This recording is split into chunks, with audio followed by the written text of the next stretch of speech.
Welcome to the Housing Forum Futures Network podcast series called Breaking Barriers, a collaborative solution to housing delivery.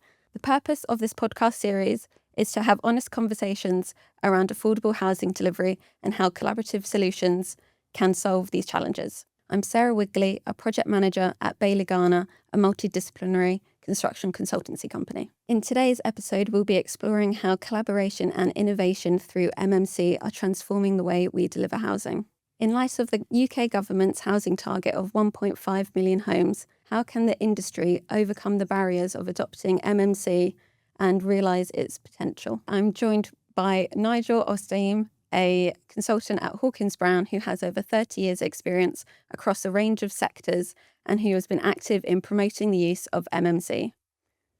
Welcome, Nigel. Are you able to provide us with a bit of background about yourself and how your role intersects with MMC? Yeah, sure. Look, I've long had an interest in MMC. Perhaps more accurately, I could talk about it in being standardisation or industrialisation. And this goes from way back, actually, probably the 1990s, early 2000s. I was heavily involved, not in housing, but in airports. And at that time, John Egan was the chairman of BAA, and he was advocating that we all follow we follow the car manufacturing industry. And this had really quite a big impact on the way that I think about things. Then later on, after that, I did get more into housing. And in fact, for a few years, I was director of a modular housing company called Rational House. And then since then, my role at Hawkins Brown has largely been at the front end of projects. And I think that's where we have to start and get it right. Otherwise, we lose the opportunity. What we set up, probably about 10 years ago now, is when a project comes in, that we have a little workshop to understand what the opportunities are for incorporating MMC. Sometimes there aren't any, and that's absolutely fine. So I wouldn't say that we are strong advocates necessarily, but what we do always look for the opportunity, because if you don't do it at that point, then the project can get away from you. Great, thank you. And as we know, with MMC, there are usually quite a lot of barriers that that approach faces. What would you say is the most prominent barrier for MMC? To me, the principal one is probably around change management. There is plenty of advice for us to all lean on, playbooks, pattern books, all sorts of things, some of which actually Hawkins Brown have written. But I think the really big thing is making sure that that's implemented. So I think we've got to understand how we can do this in an iterative process. But as I say, the key is to start at the beginning of the process and look for the opportunities then, because they rapidly diminish after that. I think I'd also like to just touch on standardization here. Yeah. I mentioned it earlier on. I think as an industry, we're increasingly focusing on standardization, perhaps rather than MMC as such. And I think that's the right way to go. For sure, the various MMC categories, as we talk about them now, have a part to play. But I don't think they're the whole solution. I think it's a process we need to follow. So we talk about a DFMA, Design for Manufacture and Assembly process. And I think from that point of view, my profession, architects, have quite a key role to play in that. Mm-hmm. There are some creative tensions. So a lot of my colleagues would be slightly alarmed about standardization. It's too restrictive. You're restricting my ability to design creatively. But actually, I would say quite the opposite. I think often we try and reinvent the wheel every time, and that takes up time that we could better be spending on those sort of more creative responses, the sort of placemaking that we need to get right with housing projects. So actually, I think it's a benefit. Yeah. It's not getting in the way. It's actually freeing us up, and that's certainly a message that I try and get across. I was going to mention a book which I read a few years ago, which I encourage other people in their industry to read. It's called Crossing the Chasm. It's by a guy called Geoffrey Moore. It's actually written about technology, really, and how we move from the sort of early adopters into the mainstream. But I think there's a really important message for MMC, industrialization, and so on. And it's because at the moment, I think you could argue that we are sort of at those early steps. We haven't really got into the mass market, but we need to make that jump. Yeah. And to do that, we can either make it quite hard for ourselves and try and make a big leap, crossing that chasm, or we can maybe do it gradually in smaller steps and be a bit more realistic about what we can change in, what is a big industry. Great, thank you very much. And as you touched on, in terms of solutions for MMC, this whole podcast is about showcasing collaborative solutions. Is there a project that you've worked on where there have been successful collaborative solutions? One is actually not a housing one, but one is housing. So the housing one was a project which was built to rent scheme that we did. It's called Portland's Place. It's on the old Olympic site in Stratford. It was a big collaboration with Mace, and we had designed the scheme before Mace were involved, and to be honest, not particularly with any sort of MMC solution. So actually Mace came on board, and they were just trying a new system called the high-rise system, HRS, which they brought over from Australia. It's a sort of category 2 / category 3 system where elements of the facade are craned in with elements of the slab, so it speeds up the whole process. It means you've got safety issues because you haven't got to have edge protection and so on.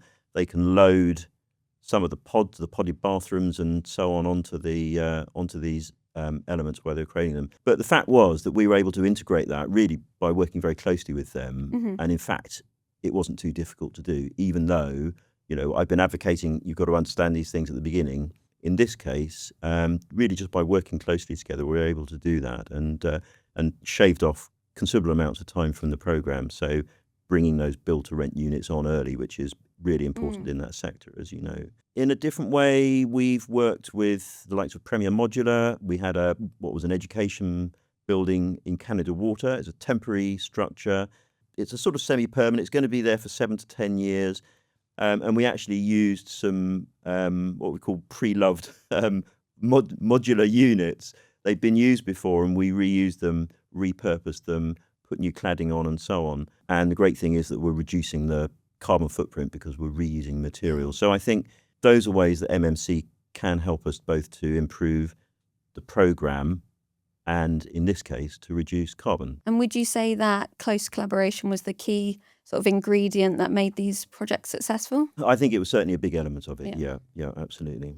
Nigel, from an architectural perspective, how does MMC influence design flexibility and quality assurance? Well, actually, I'm going to use another example of a piece of work that I've been involved in. And because I think this explains that tension that we have between flexibility and standardization that I was talking about.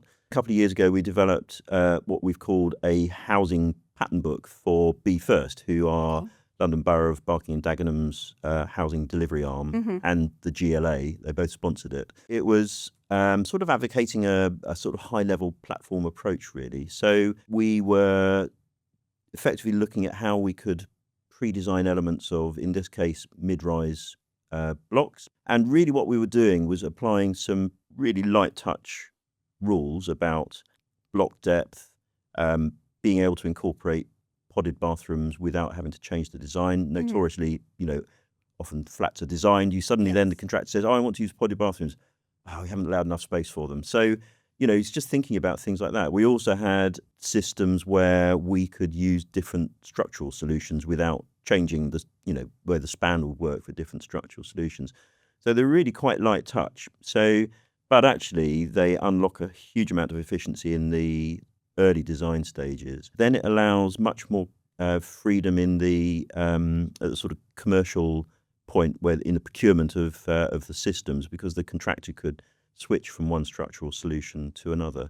And I think it worked really well. We were very pleased with it. But the key thing with these, as I said before, is to make sure that they're properly used. And that's the real challenge. And that's what we've got to get over. It's all very well having these clever ways of doing things, but you've got to be on the ground, catching the project right at the start, not assuming that people are naturally going to use your pattern book, but you have to tell them about them and sort of advocate the benefits of it. Yes. So that has to be with architects, but I think it's also with clients as well. So, as housing professionals, I think we sort of have a duty to try and make sure that they do understand these things. So Barking and Dagenham were part of a group of other local authorities who were trying to form what they were calling the Buyers Club. But it's really hard work to get that standardisation across different local authorities and housing providers. So I think we just got to keep pushing away at that. And I know historically MMC has had sort of a bit of a bad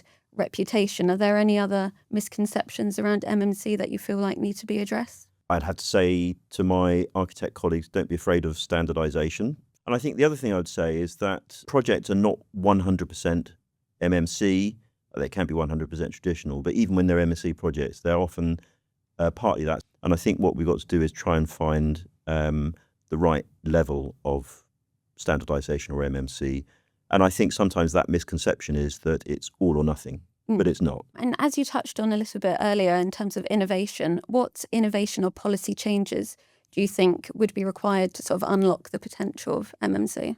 A few years ago, I led a piece of work which was a DFMA overlay to the RIBA's plan of work. In that, we introduced the term MMC advisor. And the point of this is a sort of new role, really. I mean, there are people that do this role, but it's sort of a new role in the industry.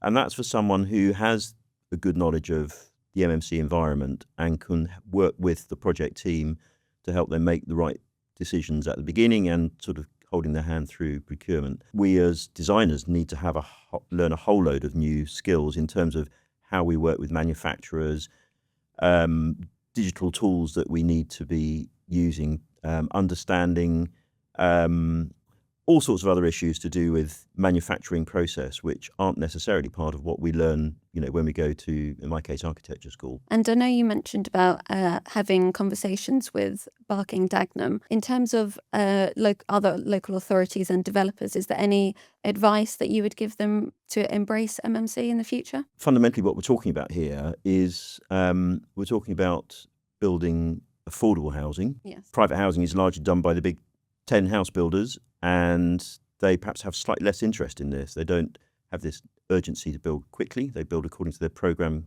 Whereas affordable housing, there is an urgency. Yeah. And I think that's where we can really make a difference in the UK and try and get towards this huge target that we've been set. So I think it is with local authorities and, combined authorities where we can get some good traction.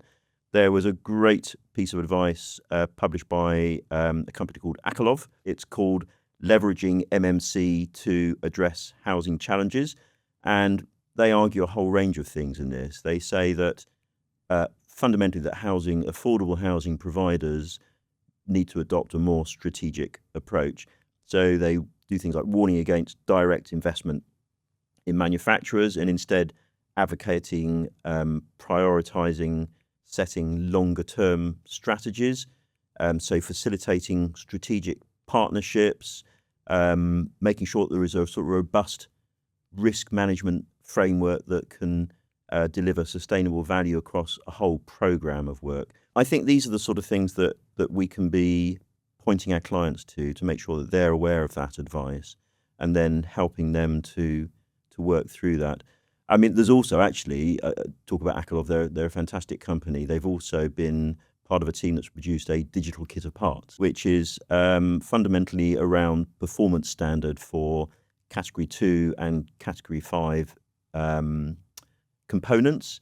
And it sort of sets a performance baseline. So rather than advocating a specific system, again, it's giving us a bit like, in a similar way to my housing pattern book, it's setting some quite high-level strategic advice. But I think that makes it more likely to work when we get going with it, because, as I say, if we set our targets too high, we're probably not going to make them. But I think this is a way that we could address some of those challenges. Thank you. And as we come to the end of the podcast, sort of a final question is what role do you think architects play in offsite or product-based future for MMC and housing delivery? Well, as I say, we're often the first consultants to be appointed, perhaps with the exception of the project manager.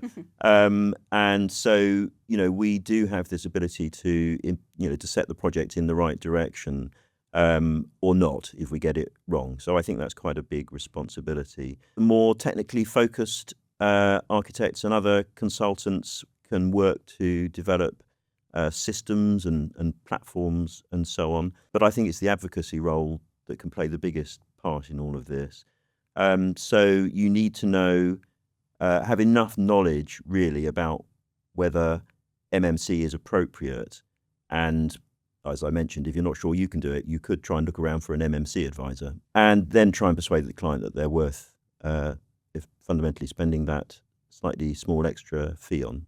Thank you for your insights, Nigel. Please keep listening to the Housing Forum Futures Network podcast series, where we discuss real-world solutions to tackling affordable housing delivery.